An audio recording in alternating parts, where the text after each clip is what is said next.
Corona की महामारी कम होने के बजाय बढ़ती जा रही है। एक तरफ कोरोना बढ़ रहा है, दूसरी तरफ लॉकडाउन को खत्म करने का प्लान तैयार हो गया है।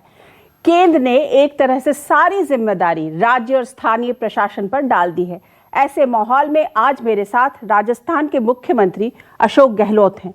उनसे हम समझेंगे कि आने वाले वक्त में राजस्थान किस तरह कोरोना के साथ आगे बढ़ेगा। अशोक जी, आपका बहुत बहुत स्वागत है मेरे इस खास कार्यक्रम में। आप ऐसे मुख्यमंत्री थे जिन्होंने सबसे पहले स्ट्रिक्ट लॉक किया था, लेकिन आज लग रहा है कि सब कुछ अनलॉक हो गया। नहीं, हमारे यहाँ तो स्थिति काफी अच्छी है। खाली जो माइग्रेंट आए बाहर से उनकी संख्या 2400 के लगभग है। कुल एक्टिव है 2700। उसमें 2400 लोग जो माइग्रेंट आए बाहर से उनकी संख्या है। इसका मतलब है जो राजस्थान में जो लोग पेशेंट बने हैं पॉजिटिव से, अधिकांश लोग ठीक हो गए, जिसमें करीब 5700 लोग हैं। तो कुल मिला के यहाँ पे पैरामीटर भी ठीक है राजस्थान के। और आपको जाकर खुशी होगी कि पर मिलियन पॉपुलेशन के हिसाब से राजस्थान में लगभग 5000 टेस्ट होते हैं, जबकि नेशनल एवरेज 2700 का है। जी जी, नहीं मुझे पता है अशोक जी कि आपका आंकड़ा, राजस्थान का आंकड़ा बेहतर है देश के मुकाबले। तो इसीलिए मैं समझना चाह रही हूँ कि क्या इन आंकड़ों के कारण ही आपने राजस्थान को अनलॉक करने का प्लान किया? नहीं, अनलॉक तो देखिए 2 महीने हो गए थे। तो मैं समझता हूँ कि पूरे देश के अंदर लॉकडाउन 2, 3, 4 चला, तब से तैयारी शुरू हो गई थी। उसी रूप में हम लोगों ने, भारत सरकार ने एडवाइस जारी करी, हम समझ रहे थे, हमने पहले तैयारी कर रखी है, आज हमने ऑर्डर जारी कर दिए हैं। इसलिए ये तो अल्टीमेटली खुलने था, क्योंकि प्रवासियों के अलावा जो यहाँ की स्थिति बनी लॉकडाउन के कारण से, उसमें सबको मालूम है कि पूरी तरह इकोनॉमी कोलैप्स हो गई। रेवेन्यू 30% रह गया। किस प्रकार गवर्नेंस होगी कोई सोच नहीं सकता बिना केंद्र सरकार के सहयोग से। इसलिए ये तो हमें लॉकडाउन खोलना ही था, और जीवन और आजीविका दोनों को बचाने का सवाल है। जीवन बच जाएगा, आजीविका नहीं बचेगी तो कब तक जीवन बचा रहेगा। इसलिए हम लोगों ने सोच समझ कर ये कदम उठाए हैं। जी, आज ही दिल्ली से यह खबर आई है कि दिल्ली सरकार जो है अपने हाथ खड़े कर दिए कि हमारे पास राज्य के कर्मचारियों को सैलरी देने के लिए पैसा नहीं है। तो क्या राजस्थान सरकार की क्या स्थिति है? राजस्थान सरकार किस जगह पे खड़ी है? देखिए, अभी तक हमने वित्तीय प्रबंधन कर रखा है, परंतु सभी राज्य सरकारें जो कह रही है ठीक कह रही है, क्योंकि जब रेवेन्यू आना बंद हो गए राज्यों के अंदर, कोविड-19 की जंग लड़ी है राज्यों ने पूरे देश के अंदर, एक्सपेंडिचर राज्यों के द्वारा हो रहे हैं। तो बिना आप सोच सकते हैं कि रेवेन्यू आ ही नहीं रही है, केंद्र के पास में नहीं आ रही है। तो उनके पास तो आरबीआई भी है, उनके पास में नोट छापने की उनके पास में अधिकार है। उनको चाहिए आगे आके राज्य सरकार को इमदाद करे। अभी 20 लाख करोड़ का जो पैकेज दिया, वो पैकेज मैं समझता हूँ कि लोन बेस के आधार पर है, उससे काम नहीं चलेगा। सीधा ग्रांट करे मेरे राज्यों को, नंबर 1। नंबर 2, उनको चाहिए कि मजदूरों को, आम लोगों को, श्रमिकों को, सबकी जेब में पैसा जाए सीधा। वो पैसा खर्च करेंगे, परचेजिंग पावर बढ़ेगी, तब जाकर के डिमांड बढ़ेगी, और डिमांड बढ़ेगी तो फैक्ट्री चालू होगी। अभी हालात बड़े गंभीर हैं, फैक्ट्री चालू भी हो रही है तो मजदूर वहां पे नहीं है, क्योंकि आपने अचानक लॉकडाउन कर दिया। उसके कारण ये पूरे मजदूर सड़कों पे आ गए, घबरा गए, गांव जाना चाहते थे। ये तमाम स्थिति है, उसका भी मुकाबला करना पड़ेगा, मिलकर करना पड़ेगा। मेरा मानना है कि भारत सरकार को चाहिए राज्यों को विश्वास में रखें और सबके सहयोग से इस जंग को लड़ने के लिए लगातार प्रयास करते रहे। पता नहीं किस रूप में यह कोरोना महामारी फैलेगी, अब खत्म होगी, कोरोना का मिजाज क्या होगा कोई कह नहीं सकता। आपने जो अपने यहाँ पर व्यवस्था की है अशोक जी, उसके हिसाब से राजस्थान सरकार कब तक अपने कर्मचारियों को वेतन दे पाएगी? क्योंकि दिल्ली सरकार ने तो केंद्र से सहायता मांगी है कि हमारे पास कर्मचारियों को भी वेतन देने के लिए पैसे नहीं है। तो राजस्थान सरकार के पास कितने दिन का प्लान है? वो कितने दिन तक अपने कर्मचारियों को वेतन दे पाएगी, भत्ता दे पाएगी? देखिए, ये तो ऐसा है कि अभी तो हमने मैनेज कर रखा है स्थिति कमोबेश सब राज्य सरकारों की यही बनी हुई, मैं कहना चाहूंगा आपको। और जब रेवेन्यू आ ही नहीं रही तो फिर कैसे तो सैलरी मिलेगी कर्मचारियों को, कैसे गवर्नेंस होगी, कैसे विकास के काम होंगे, कैसे आप गरीबों को और श्रमिकों के जो सोशल कमिटमेंट है पूरा कर पाएंगे, ये कैसे संभव होगा? लेकिन अशोक जी, केंद्र सरकार ने राज्यों पर छोड़ दिया। उन्होंने कहा हमने 20 लाख करोड़ का पैकेज हम लाके आपको दे रहे हैं, पूरे देश के सामने उन्होंने कहा, और उसके बाद उन्होंने हर राज्य पे छोड़ दिया कि अब अपने अपने राज्य को आप देखिए, हमने एक 20 लाख करोड़ का पैकेज ले आए हैं। ये अप्रोच बिल्कुल गलत अप्रोच है भारत सरकार की। और 20 लाख करोड़ का पैकेज का इम्पैक्ट कब आएगा देश के अंदर, ये कोई नहीं कह सकता है। एटलीस्ट साल भर तो लगेगा ही लगेगा। तो आप सोचिएगा कि कोविड की जंग तो बड़ी है, महामारी बहुत भयंकर है, जंग सब मिलकर लड़ना चाहते हैं, उसमें अगर हम लोग लोन बेस्ड पैकेज लाएंगे कैसे काम चलेगा? दुनिया के तमाम मुल्क जो है, अमेरिका हो, इंग्लैंड, जापान, जर्मनी, इटली, सब ने जो पैकेज दिए हैं उनका स्टडी कर लीजिए, मालूम पड़ेगा किस प्रकार से कमिटमेंट निभा रहे जनता के साथ है वो लोग, और किस प्रकार की सरकार की सोच हमारे यहाँ पर है। उससे अंदाजा लग जाएगा कि सरकार को क्या क्या करना चाहिए। जी जी। अच्छा अशोक जी, कांग्रेस के ऊपर तमाम चार्जेस लगे कि कांग्रेस ने मजदूरों के नाम पर पॉलिटिक्स किया, और प्रियंका गांधी राजस्थान से बस लेके गई, उत्तर प्रदेश के बॉर्डर्स पे बसेस खड़ी रही, उत्तर प्रदेश की योगी सरकार ने उन्हें रिटर्न करा दिया क्योंकि बसेस राजस्थान से गई थी।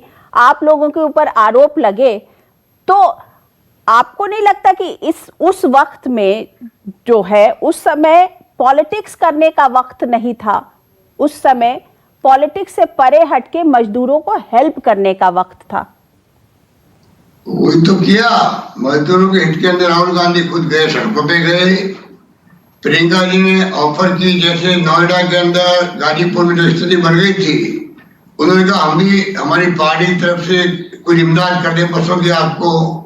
उसको लेकर अनावश्यक रूप से विवाद खड़े किए गए, एक्सेप्ट किया गया पहले प्रस्ताव को, फिर रोक दी गई बसों को, कोई तुक नहीं था। अगर मान लीजिए वो सरकार काम कर रही थी, यूपी सरकार बसें कम पड़ रही थी, एक पॉलिटिकल पार्टी बसें दे रही है, तो उनको यूज करने में उनको क्या फर्क पड़ता, उनका वो लाभ मिलता मजदूरों को। तो आप पर ये आरोप लगा दिया कि आप बिल मांग रहे थे जब कोटा से बच्चों को लेके आया गया था, इस तरीके की बातें भी हुई। तो क्या दो सरकारों के बीच में इतनी भी गुंजाइश नहीं है कि वो ठीक से बात कर सके? आप भी मुख्यमंत्री हैं, उत्तर प्रदेश के भी मुख्यमंत्री हैं, दोनों फेडरल स्ट्रक्चर में दो बड़े बड़े राज्यों के मुख्यमंत्री हैं, क्या आप फोन उठाकर उनसे बात नहीं कर सकते थे? देखिए, ये वो जानबूझ करके राजस्थान का शानदार प्रबंधन है पूरे देश के अंदर, किस प्रकार से श्रमिक ट्रेनों के अलावा राजस्थान एकमात्र राज्य देश के अंदर जिसने श्रमिक बसें चलाई है, श्रमिक स्पेशल बसें चलाई है। 5 करोड़ रुपए खर्च किए हमने यूपी के लिए, बसों में लोगों को भेजने के लिए और ट्रेन का खर्चा देने के लिए। एक 36 लाख का बिल जो उन्होंने खुद ने भेजा चुकाने के लिए। और मैं ये कहना चाहूंगा आपको कि चाहे वो यूपी हो, चाहे बिहार हो, चाहे अन्य प्रदेश हो, इन सब में देखा कि बच्चे आएंगे और राजस्थान सरकार अगर उनका किराया देगी, हम लोग बदनाम होंगे। इसलिए जानबूझ करके इन्होंने खुद का किराया देना मंजूर किया, चाहे वो बिहार हो, चाहे वो और कोई राज्य हो, चाहे यूपी हो, चाहे मध्य प्रदेश हो। और आप बताइए, 5 करोड़ हम खर्च कर सकते हैं अगर यूपी के लिए, 25 करोड़ खर्च कर सकते हैं पूरे देश के लिए, तो क्या मायने रखते हैं 36 लाख का बिल हम भेजते हैं वहां पर? इसको समझने की कोशिश करनी। कल यूपी के हमारे माननीय मुख्यमंत्री महोदय ने सवाल उठाया, मुझे बड़ा अफसोस हुआ कि चीफ सेक्रेटरी लगातार बात हो रही थी, बसों का आवागमन था, ट्रेनों का आवागमन था, अचानक उनका कहना है 36 लाख रुपए हमने मांग लिए। गलत बात है। उन्होंने बसें भेजी थी, डीजल कम पड़ गया तो हमने भरवाया, उनका पैसा देंगे आपको। बसें कम पड़ गई तो बसें दी, उनका क्या बिल देंगे आपको, क्योंकि बच्चे ले आ रहे हम लोग। बच्चों के अलावा अगर हम श्रमिकों का भेज सकते हैं, बच्चों को भेज सकते थे हम लोग। इसको समझने की कोशिश करनी पड़ेगी सबको। जानबूझ के ये आरोप लगाए जा रहे हैं। ये देखा गया अशोक जी कि इस पूरे कोविड के पैंडेमिक के समय में, वक्त में, ठीक है, एक महामारी तो थी, लेकिन इस महामारी में पॉलिटिक्स भी बहुत हुई जो कि होनी नहीं चाहिए थी। ना महामारी में पॉलिटिक्स होनी नहीं चाहिए। और आप देखा होगा कि तमाम राज्य सरकारों ने देश के अंदर प्रयास किए अपने तरीके से, और केंद्र सरकार जिस प्रकार से 4 घंटे के नोटिस में उन्होंने लॉकडाउन किया, वो सबसे बड़ा ब्लंडर था उनका। उसके कारण तमाम समस्या पैदा हुई, पर फिर भी जितनी बार बीसी हुई प्रधानमंत्री जी थी, सबने अपने भाग लिया, सबने अपने सुझाव दिए। और हम बार बार कहते हैं कि राजस्थान में मैंने प्रयोग किया, तमाम पॉलिटिकल पार्टी के साथ बातचीत करी, धर्मगुरुओं के साथ बातचीत करी, रिटायर्ड डॉक्टर को बुलाया गया, एक्टिविस्ट को बुलाया गया, सब मिलकर हम लड़ाई लड़ रहे हैं।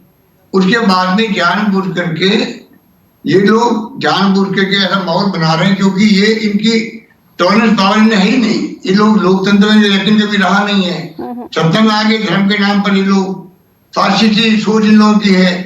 अब ये देखते हैं कि इनका एक साल पूरा हुआ सरकार का, और दूसरी तरफ जानबूझ करके ये ऐसी बातें फैला रहे हैं।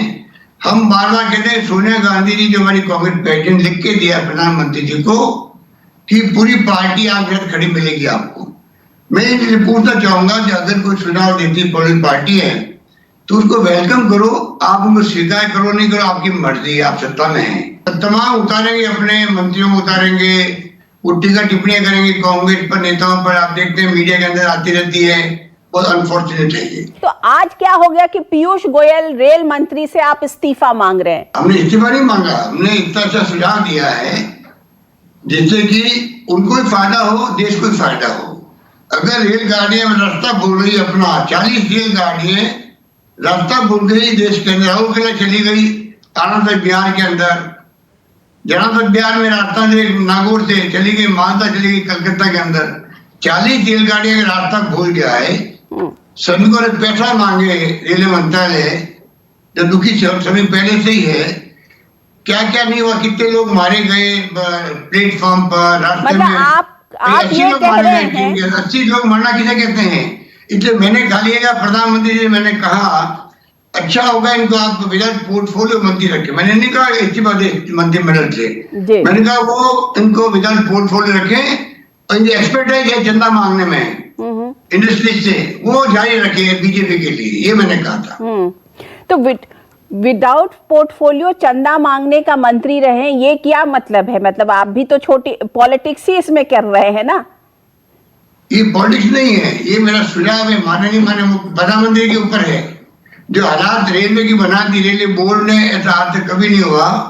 रेलवे बोर्ड का बहुत शानदार प्रतिष्ठा रही देश के अंदर, और पीयूष गोयल जी के मंत्री रहते हुए ये स्थिति बन जाए कि रास्ता भटक रही है, ट्रेनें भूल रही है। कभी होता है ऐसा? कभी बिना टोकन के, बिना सिग्नलिंग सिस्टम के ट्रेन आगे बढ़ नहीं सकती। कैसे चली गई? 9 दिन लगे घर पहुंचने में उन ट्रेनों को।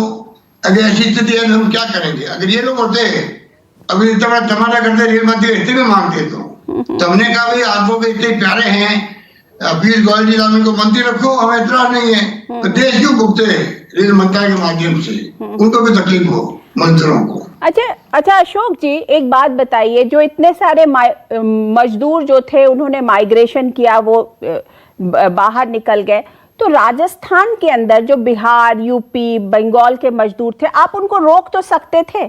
उनकी जरूरत अब होगी, उनको अगर आप ठीक तरीके से खाना देते, रहने की व्यवस्था करते, तो शायद वो रुक जाते, इतना डरते नहीं और निकल नहीं पड़ते। देखिए ऐसा है कि मजदूरों ने जिस दिन लॉकडाउन अचानक किया, उससे घबरा गए देश के अंदर, देश के मजदूर। उनके मन में एक भावना पैदा हो गई, अगर इतनी भारी महामारी है और 4 घंटे के नोटिस में पूरे देश को लॉकडाउन करना पड़ रहा है, इसका मतलब है कि आने वाला बहुत बड़ा संकट का वक्त है, हम जिंदा रहेंगे कि नहीं रहेंगे। उनके मन में भाव पैदा हो गया, अगर मरने है हम अपने गाँव में मरेंगे, परिवार के साथ मरेंगे। ये भावना इतनी घर कर गई कि उनको कुछ भी कोई समझा देते, मानने वाले नहीं थे वो। यही कारण देखा होगा, बस नहीं मिल रही है, ट्रेन नहीं, पहले चल पड़े वो लोग। राजस्थान में हमने सबसे कंफर्टेबल उनको रखा। आपको खुशी होगी, मैंने आपको पहले कहा कि ट्रेनों के अलावा हमने यहाँ पर श्रमिकों के लिए स्पेशल बसें लगा दी यहाँ पर, और एसडीओ को इंचार्ज बना दिया। कोई एसडीओ के एरिया के अंदर मजदूर मिले पहले चलते हुए, उनके लिए कैंप बनाओ, खाना पीना व्यवस्था करो और बसों में भेज दीजिए उनको अपने क्षेत्रों के अंदर। इस प्रकार से मैंने शानदार व्यवस्था कर रखी राजस्थान के अंदर। इसलिए राजस्थान में देखा होगा आपने, कोई शिकायत नहीं आई थी, कोई सीन क्रिएट नहीं हुए, कोई मीडिया दिखा नहीं पाया, क्योंकि हमने बहुत शानदार व्यवस्था यहाँ पे करी थी। एक बात बताइए कि मनरेगा की बात हो रही है और आपने डिमांड किया कि 100 दिन की जगह 200 दिन का काम का उनको निश्चित किया जाए मजदूरों को। अब लेकिन जो अर्बन पुअर हैं उनके लिए क्या, उनको किस तरीके से जोड़ा जाए? क्यों? क्योंकि अल्टीमेटली गरीब गरीब है, चाहे वो गांव में हो या शहर में हो। इसके लिए हमने प्रधानमंत्री जी से जब इश्यू हुई थी ना, तब जैसे आप बता रहे हैं वो सुझाव मैंने उनको दिया था कि आप नरेगा की तरह की स्कीम लाइए शहरों के लिए भी, जो शहरों के गरीब मजदूर हैं उनको भी लाभ मिले इस कोविड-19 के दरमियान के अंदर। और जहां तक गांव की बात है, माइग्रेंट मजदूरों की बात है, उनके ऊपर विपदा आ पड़ी है तो उनके लिए हम चिंता कर रहे हैं। बल्कि कांग्रेस प्रेसिडेंट सोनिया जी ने तो कहा था कि सरकार को चाहिए 21 दिन का मजदूरी इनको एडवांस मिले, तब जाके इनका काम चलेगा। तो इसलिए हमारी मांगे जो है वो जेन्युइन मांगे हैं, कोई पॉलिटिकल मांगे नहीं है। लेकिन जब आपने मांग की ये, तो क्या प्रधानमंत्री जी ने आपकी बात को सुना? क्या आपको लगता है कि वो इम्प्लीमेंट हो सकता है? आपको क्या लगता है कि आपकी जो मांग थी उसको प्रधानमंत्री जी ने सुना या नहीं सुना, या उस पर कुछ कार्रवाई आगे होगी? मुझे उम्मीद थी कि ये इतना बड़ा इश्यू है कि प्रधानमंत्री जी अवश्य ही गौर करेंगे और कोई भी तरीका निकालें किस प्रकार से शहरों में मजदूरों को लाभ मिल सके। मुझे उम्मीद थी, अभी तो कोई फैसला हुआ नहीं है। अब हम फिर मांग करना चाहेंगे कि 20 लाख करोड़ के पैकेज तो दिया आपने, अच्छी बात है, पर कृपा करके आप एक और पैकेज दे दीजिए इस प्रकार का, जिससे कि डायरेक्ट पैसा ट्रांसफर हो गरीबों की जेब के अंदर, मजदूरों की जेब में, किसानों की जेब में, जिससे कि परचेजिंग पावर बढ़ के देश की इकोनॉमी पटरी पे आ सके। आपकी कांग्रेस की सरकार है छत्तीसगढ़, उसने न्याय स्कीम, राहुल गांधी जी न्याय स्कीम के बारे में बात कर रहे हैं कि डायरेक्ट पैसा जो है वो गरीबों के पास जाए, 10,000 रुपए और उसके बाद फिर 3 महीने तक और पैसा जाए। तो इस तरीके की बात आप राजस्थान में क्यों नहीं? छत्तीसगढ़ ने शायद लागू करने की बात की है, क्या आप राजस्थान में भी राहुल गांधी के कहने वाले न्याय स्कीम को, या सोनिया गांधी जिस चीज की मांग कर रही हैं, उसे आप इम्प्लीमेंट करेंगे? आप क्यों नहीं गरीबों को राजस्थान में पैसे उनको डायरेक्ट ट्रांसफर करते हैं? सोनिया जी ने भी मांग करी है और राहुल जी ने करी है, ये आप ठीक कर रहे हैं और हम इन दिशा में चल रहे हैं। आज जो हमारी स्थिति थी उसके हिसाब से हमने भी करीब 80 लाख लोगों को पेंशन दी है 2 महीने की, नंबर 1। नंबर 2, हमने करीब 35 लाख लोगों को 2,500 रुपए दिए हैं उन लोगों को, और गेहूं फ्री दिया है पर हेड 10 किलो, और तमाम तरह मार्केट प्राइस से गेहूं खरीद के बांट रहे हम लोग यहाँ राजस्थान के अंदर गरीबों को। तो हमारे यहाँ भी कोई कमी नहीं रख रहे हैं, वो एक स्कीम के रूप में लाए कि छोटा राज्य है छत्तीसगढ़, उनकी कैपेसिटी फाइनेंशियल है इसलिए वो कर पाए हैं। जिस दिन हमारी स्थिति अच्छी होगी हम भी चाहेंगे ऐसी स्कीम लेके आए पब्लिक के लिए। तो क्या आप भी न्याय स्कीम को लेके आएंगे? डायरेक्ट पैसा गरीबों के खाते में क्या राजस्थान सरकार देगी? अभी देने लग गए हम लोग, पर सबको दे नहीं सकते। हमने 35 लाख लोगों को सेलेक्ट किया था, उनको हम दे रहे हैं, पर लगे लंबे समय तक नहीं दे पाएंगे हम लोग भी। जब तक केंद्र सरकार इमदाद नहीं करेगी राज्यों की, तब तक राज्यों की स्थिति है नहीं वित्तीय रूप से वो तमाम स्कीम को चला सके। तो इसका मतलब कि राजस्थान न्याय योजना को लागू करने में असमर्थ है? आज की तारीख में तो हम लोग लागू नहीं कर पाएंगे, और मैं आपको फिर कह रहा हूं कि केंद्र को चाहिए कि राज्यों की वित्तीय स्थिति को मजबूत करने के लिए आगे आए, जिससे कि संकट की घड़ी में हम सब मिलकर के इसका मुकाबला कर सकें। अच्छा, ये बताइए कि आपके यहाँ टूरिज्म जो है वो बहुत एक इम्पॉर्टेंट उस इकोनॉमी का सेक्टर रहा है। टूरिज्म जो है वो अभी 1 साल तक, 1.5 साल तक दिखता नहीं है।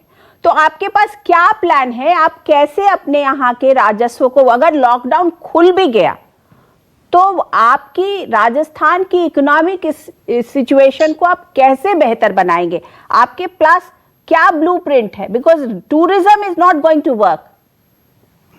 देखिए, टूरिज्म बड़ी इंडस्ट्री रही राजस्थान की। दुनिया के टूरिस्ट आते हैं तो राजस्थान पसंद करते हैं। आज की तारीख में होटल रेस्टोरेंट सब जगह बंद पड़े हैं। अब लॉकडाउन खुलने लगा है, उम्मीद करते हैं उसके बाद में कुछ टूरिस्ट आने लगेंगे। तो अभी लगता है कि पूरे विश्व के अंदर ये महामारी है, उसमें समय लगेगा। हमारी अप्रोच ये रहेगी, जैसे मेडिकल में हमने किया कि जैसे एमपी का फंड था वो खत्म कर दिया दिल्ली के अंदर, हमने एमएलए की जो फंड होते हैं 900 करोड़ रुपए राजस्थान के अंदर, उनको ट्रांसफर कर रहे हैं हम लोग मेडिकल के इंफ्रास्ट्रक्चर मजबूत करने के लिए। इसलिए हम चाहेंगे कि इस समय का उपयोग करें, टूरिज्म सेक्टर को कैसे मजबूत कर सकते हैं इंफ्रास्ट्रक्चर को, उस पर हमारा प्रयास रहेगा, जिससे कि जब टूरिज्म का सेक्टर खुले बड़े रूप में तो हमें उसका लाभ मिल सके।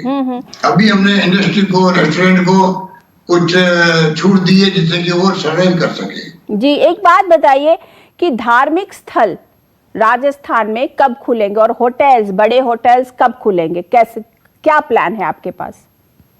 देखिए, अभी तो इसके लिए भारत सरकार ने रोक लगा रखी है। अब जब ओपन होने लगा है तो 8 जून तक क्या और फैसले होते हैं, क्या एडवाइजरी जारी होती है, एडवाइजरी जारी होगी, उसके अकॉर्डिंग हम चाहेंगे कि हमें अपने फैसले कर सके राजस्थान के हित को देखते हुए। और राज्यों की स्थिति, हर राज्य की स्थिति अलग अलग होती है देश के अंदर। हम चाहेंगे कि राजस्थान में क्या फैसले प्रायोरिटी में करें, उसके आधार पर हम लोग करना चाहेंगे। क्या मंदिर की बात हो, चाहे वो धार्मिक अन्य स्थल है, मस्जिद की बात हो, गुरुद्वारे की बात हो, या चाहे वो चर्च की बात हो, जी जी, वो लोग खुद हमारे संपर्क में हैं। हमने पहले उनको बुला के बातचीत करी, अभी बुला के बातचीत करेंगे, सब मिलकर फैसला करेंगे जिससे कि लोगों की धार्मिक भावनाओं ठेस नहीं पहुंचे और उसके अकॉर्डिंग हम आगे बढ़ेंगे। जी, एक बात बताइए अशोक जी कि राजस्थान में पिछले कुछ दिनों से एक बड़ा खतरा जो मंडराया है वो है टिड्डियों का हमला। उससे कैसे निपटेंगे? क्या आपके यहाँ की फसलें टिड्डियों ने खराब कर दी? How are you going to cope with the agriculture? क्या वो जो खेतों में अनाज पड़े थे उनको खा गए, क्या हुआ है? 6 महीने पहले टिड्डियों के हमले से बहुत नुकसान राजस्थान हो चुका है। हमने किसानों की इमदाद भी करी है, इंश्योरेंस से पैसा दिलाया है। अब दूसरा हमला 6 महीने बाद में फिर हो गया है। इस बार राजस्थान नहीं बल्कि करीब 12-13 स्टेट में हमला होने जा रहा है और ये हमला उससे पहले वाले हमले से बड़ा हमला है। अभी वीडियो कॉन्फ्रेंसिंग में मैंने टिड्डियों के मामले को उठाया था प्रधानमंत्री जी के साथ में। उन्होंने जानकारी प्राप्त करी उस वक्त में मुझसे कि कहाँ तक टिड्डी आई है। मैंने बताया था गुजरात राजस्थान में हमला हो चुका है और जालोर, जैसलमेर, बाड़मेर के अलावा अजमेर तक आ गई है। भारत सरकार को हमने आगाह किया है, पत्र भी लिखे हैं। मैं उम्मीद करता हूँ इस बार भारत सरकार का विभाग है ये लोकेस्ट का, उनके अंडर में आता है और राज्य सरकारें इमदाद करती है। पिछली बार भी हमने उनको पूरा सहयोग किया था, इस बार भी हमने कहा है कि हम पूरा सहयोग करेंगे, पर जो मशीनरी है वो तमाम उनको प्रोवाइड करनी पड़ेगी। मैं समझता हूँ कि राज्य सरकारें और केंद्र सरकार मिलकर के टिड्डियों का मुकाबला करेगी और इस बार जो टिड्डियों का हमला होने जा रहा है और जो रिपोर्ट आ रही है बाहर के मुल्कों से, उसको देखते हुए भारत सरकार को, उसके विदेश मंत्रालय को, चाहे वो इराक है या ईरान है, पाकिस्तान है, अफगानिस्तान है, अफ्रीकन मुल्क है, उन सबके संपर्क में रह करके मैं समझता हूँ हमले को रोकने का प्रयास करना चाहिए। जी, क्या आपका हमारा समय भी हो गया है अशोक जी, लेकिन लास्ट सवाल कि क्या आप लोग केंद्र सरकार पर और प्रधानमंत्री जी के पास, खास करके जो गैर बीजेपी की सरकारें हैं, क्या आप अपनी डिमांड को पुरजोर रखने वाले हैं कि हमें पैसा दीजिए नहीं तो हम दिवालिया हो जाएंगे? देखिए, अभी हम नहीं चाहते हैं कि ऐसे माहौल के अंदर, इतने बड़े संकट के वक्त में, जो राहुल गांधी जी ने कहा था कि पुरानी बातें भूलो, आगे आपकी क्या योजना बताएं देश को, जिससे कि विपक्षी पार्टियां आपको सुझाव दे सके। हमारी नीति भी वही है। अगर उसके बाद में स्थिति बिगड़ेगी तो मजबूर होकर फिर नॉन बीजेपी गवर्नमेंट जहाँ जहाँ हैं उन तमाम सरकारों को आगे आना पड़ेगा, मिलकर बात करनी पड़ेगी और केंद्र में दबाव देना पड़ेगा, बनाना पड़ेगा, मजबूरी से बनाना पड़ेगा हमें, जरूरत पड़ेगी तो। जी जी, तो हम चाहेंगे कि उसके पहले केंद्र सरकार खुद आगे आकर के ही केंद्र की मदद मिले राज्यों को, ये होना चाहिए प्रयास उनका। जी जी जी। चलिए अशोक गहलोत जी, हमसे आमने सामने में बात करने के लिए आपका बहुत बहुत धन्यवाद। Thank you so much. धन्यवाद आपका, धन्यवाद। जी, तो ये थे आमने सामने में राजस्थान के मुख्यमंत्री अशोक गहलोत।